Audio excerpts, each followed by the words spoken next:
Hello everyone, welcome to Andrea's Closet. I want to give a big shout out and thanks to everyone who has been watching my videos. I am very new to the YouTube world and I appreciate it all very much. I hope that these videos have been helping someone and providing some insight and some positive energy for those who may need it. Today I just wanted to do a reading with the power deck. The same things I always do, but no signs. I'm just gonna do it for whoever may need to hear this message. So without further ado, let's get started.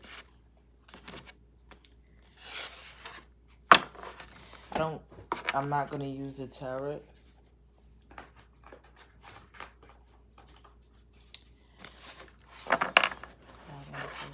Divine. Please give me an important message for whoever may need it in the power deck.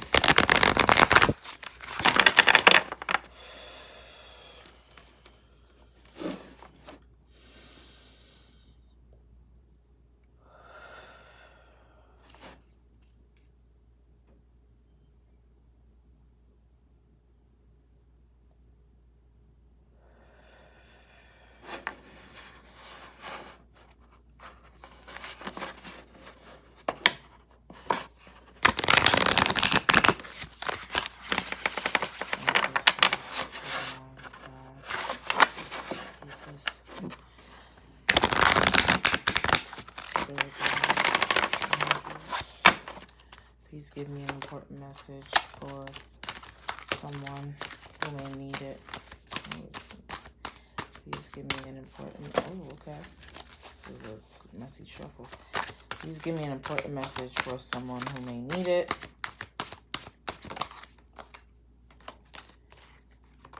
Trust. Trust. In love, there must be trust. Without trust, there is no love.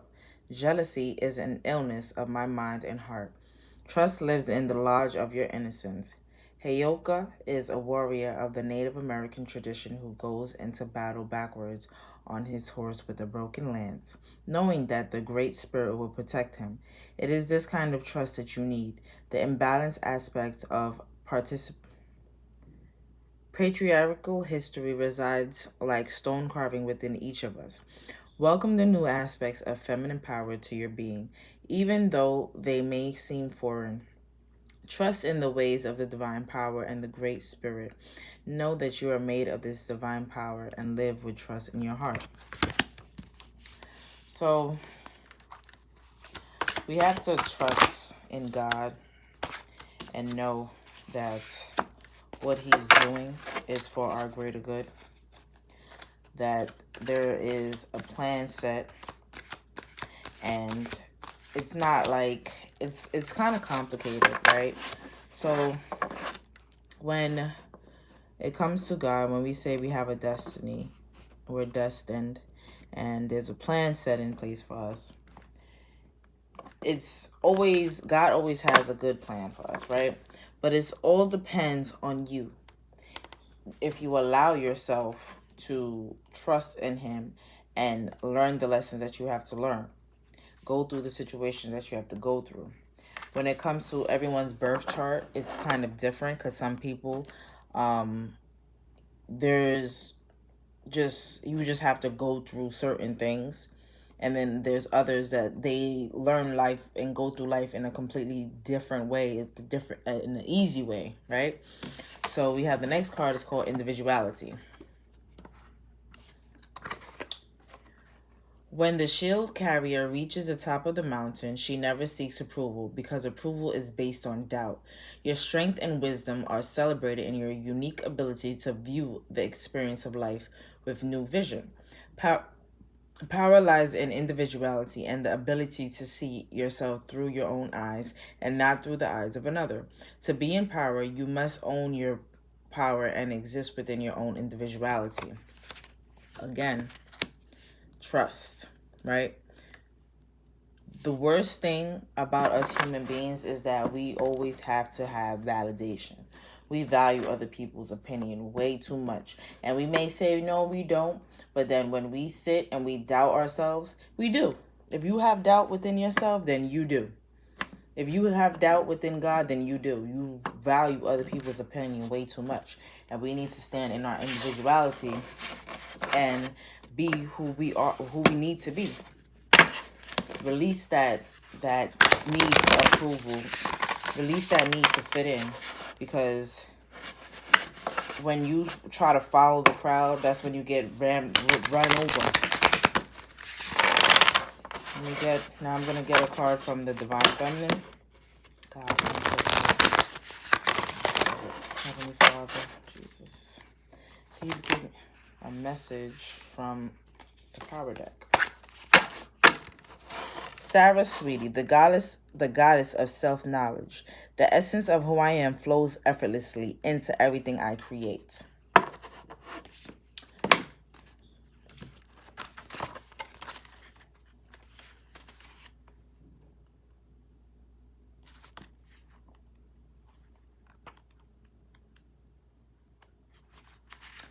Sarah, sweetie, Sawiti represents the self-knowledge of who we are so that nothing impends the flow of creativity from the soul.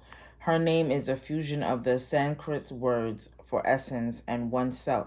Saraswati name translates then as the one who leads the essence of self-knowledge. She is a part of the Hindu goddess Trinity, the Tridevi, together with Parvati and Lakshmi. All three goddesses help the trinity of Hindu goddess Brahma, Vishnu, and Shiva to create, maintain, and regenerate the universe. The earliest mention of Saraswati is a Rig Veda, a collection of ancient sacred texts that dates back to 1500 BCE. She is sometimes referred to as the mother of the Vedas and is understood to be the personification of knowledge. Students appeal to her for assistance on exams, and writers and artists pray to her to remove all the obstacles that keep them from being a clear conduit for the creativity that wants to come through them. She is considered to be a river goddess or a feminine deity with healing, flowing waters. She is venerated as the goddess of music, the arts, and learning because of this association with water that heals and purifies. Her iconography often associates her with a white lotus symbolizing the purity of wisdom her energy brings, which is that white lotus, right, that she's holding in her hand. When your soul selects her card, when we are aligned with the essence of who we are, then what needs to be communicated through us, whether with words or music or artwork, can flow. When our creativity feels blocked or stagnant, it isn't because the waters have dried up. We might fear this, but the truth is that self-awareness is the key to unlocking our creative flow. When we take the time to return to the essence of who we really are and nature, the essence of we realign again with the river of expression that the soul generates. Saraswati is the reminder that everything we create that purifies us in the process of making it is a blessing. Our art should be judged not on popularity, but on its power to transform us. Saraswati is a call to return to the essence of our true self. The energy of her card is a charge for more self-knowledge, more awareness, or of our own unique soul and what our needs are in this moment. She leads us back into that finely attuned space where we can express with ease and grace what our soul desires most to share. And that energy feels like a river moving through us. It heals, it liberates, and it inspires others to return to their own essence as well. Soul voice meditation. What is one word to describe the essence of my true self? So when you meditate, if you meditate, try and meditate and ask yourself that question, which is, what is one word to describe the essence of my true self? Right? In order for us to become who we are meant to be and to step into our power, we have to learn to put aside our earthly needs and remember that there is a higher power, that there is a destiny, and it all depends on you. Whether you're going to be struggling, you're going to be miserable, you're going to be unhappy, you're going to be depressed, you're going to be sad, whatever it is, angry, you're going to constantly go through things. It's like sometimes we self-sabotage because we care too much about others' opinions, and we block our own chakras, we block our own creativity, we block our own truth. We need to trust ourselves, trust God, and stand out. Be the individual person that you're supposed to be, right? Saraswati, the goddess of self-knowledge, the essence of who I am flows effortlessly into everything I create. And that's where we need to be. That's the energy that we need to work with, right? We have to be more open and pay attention to our surroundings, bring ourselves into nature, become attuned with ourselves, meditate, get crystals. Even though some people think of crystals as just a little stone, these things are very powerful. If you ever hold a crystal, I've held a big, I believe it's called a tourmaline. It's always hard for me to say it, but I've held a really big one, right? For like 5 seconds, and I felt the vibration from it. So whenever someone doubts a crystal, to me, that's just them with ignorance, because everything from nature, everything that God creates has power. It has energy. It's beneficial.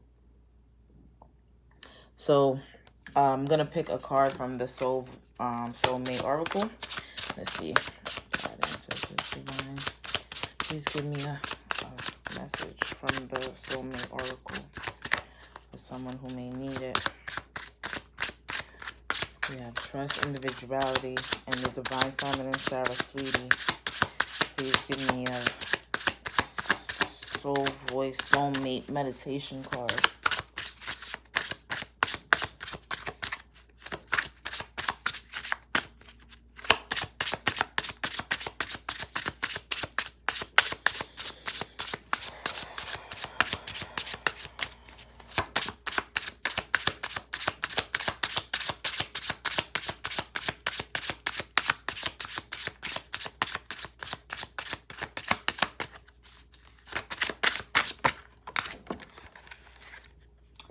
Take a leap of faith into the unknown. Take a leap of faith into the unknown. I'm going to get one more card from the Divine Feminine. What is blocking us from having trust, from being an individual, from having the energy like Saraswati and taking the leap of faith? What is blocking us?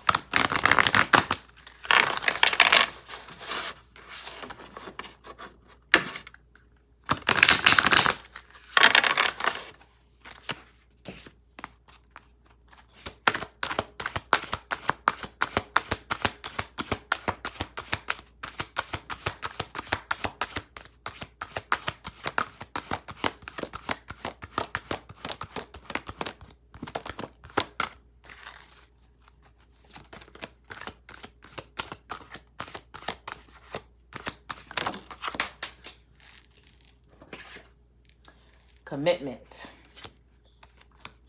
Commitment is what's blocking us. That commitment to yourself. Keep breaking it. You need commitment to focus on your target. Take aim, pull back the bow, and then shoot your arrow. Even though you know you will hit the bullseye with every shot, this is the duality of enlightenment. To hit the bullseye requires total commitment of your spiritual and physical being, but it also requires total commitment to letting go, to simply walking the path and through the gateway that leads to your true destiny. It is a process of gathering. You gather your emotions, your mental strength, and your abilities as you would gather sheep. It can be a long process, but your commitment gives you endurance. It is the next step after defining your act of power, materialize your dreams, and begin to live them. Build that magnificent dream lodge within you and do so with total commitment. And this is the picture.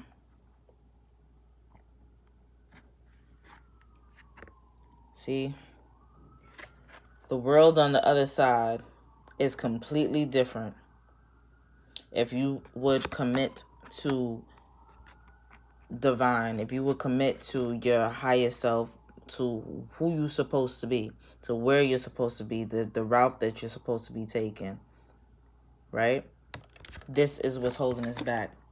The commitment that we keep breaking, that you keep breaking. So thank you for watching. Hope this resonated and provided some insight and some help. Thanks again for being just the amazing individuals that you are. I send nothing but peace, blessings, and love your way. Please like, subscribe. Have a blessed day.